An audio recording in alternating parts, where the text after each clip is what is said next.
Kumusta? Handa na ba kayo para sa isang kwento? Kasi ngayon, mag-a-adventure tayo pabalik sa nakaraan. Pupuntahan natin ang isang napaka-espesyal na lugar sa Jerusalem. Ito yung tinatawag na templo. At alam nyo ba, pupunta tayo doon sa panahon ng isang malaking selebrasyon na tinatawag na Paskwa. At syempre, makikilala natin ang bida sa ating kwento, si Jesus.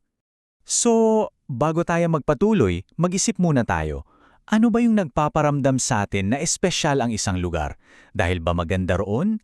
O baka dahil tahimik? O siguro dahil may isang napakagandang bagay na nangyari doon, di ba? Sige, isipin natin yan habang pinapakinggan natin ang kwento. Ayan na.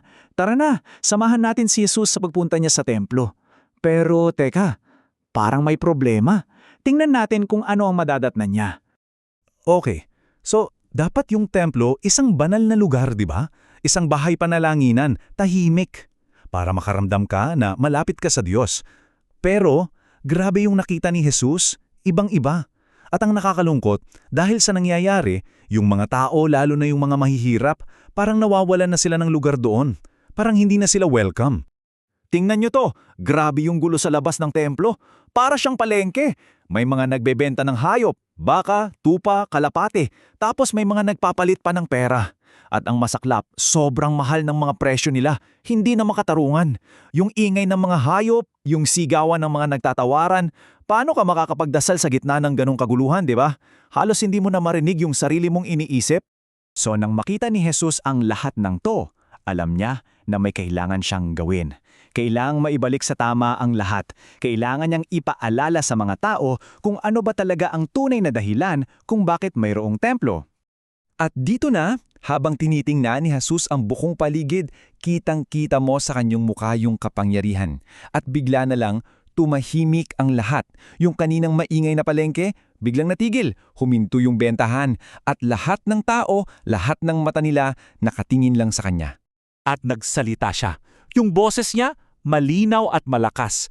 Umalingaw-ngaw sa buong templo. Isang napakaklinaw na paalala, ang bahay ng aking ama ay hindi lugar ng kalakalan. Wow! Bawat salita, may bigat. Bawat salita, ramdam mo yung kapangyarihan.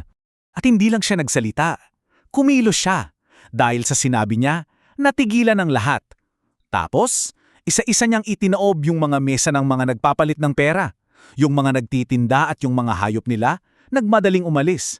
At sa isang iglap, yung dating magulo at maingay na lugar, napalitan ng isang malalim na katahimikan at kapayapaan. Pero teka, hindi pa dyan natatapos ang kwento. Pagkatapos niyang linisin yung templo, hindi pa tapos ang misyon ni Jesus. Sa totoo lang, yung pinakamahalagang bahagi ng kanyang ginawa, ngayon palang magsisimula. So ayun na nga, nawala na yung ingay at gulo. Sa wakas, naging tahimik ulit ang templo. Wala na yung parang palengke. Payapa na. Pero may mga naiwan. Yung mga taong hindi naman nandun para magbenta. Yung mga mahirap, yung mga may sakit, yung mga talagang pumunta para manalangin at humingin ng tulong. Naroon pa rin sila. At lahat sila nakatingin kay Jesus na may pag-asa sa kanilang mga amata. At dito natin makikita yung totoong puso ni Jesus. Puno ng pag-ibig at habag, ibinaling niya ang atensyon niya sa bawat isa sa kanila.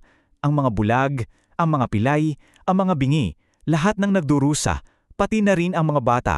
Walang sinuman ang kanyang kinalimutan. At isa-isa silang pinagaling.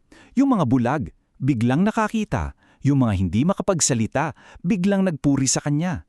Yung mga puso ng lahat ng naghihirap na puno ng kagalakan. Imagine niyo yun, yung lugar na dati puno ng gulo, naging lugar ng mga himala at purong saya. Ngayon, baka isipin nyo ang galing ng ginawa ni Jesus. Nilinis niya yung gusali, pero alam nyo, may mas malalim pa siyang gustong ituro. Hindi lang ito tungkol sa templong gawa sa bato. Ito ay tungkol sa isang bagay na mas malapit sa atin, ang ating mga puso. Naisip nyo ba kung bakit niya tinawag yung templo na bahay ng kanyang ama? Kasi hindi lang niya tinutukoy yung gusali. May ipinapahiwatig siyang mas malalim na kahulugan ng salitang templo. Kasi ano ba ang templo?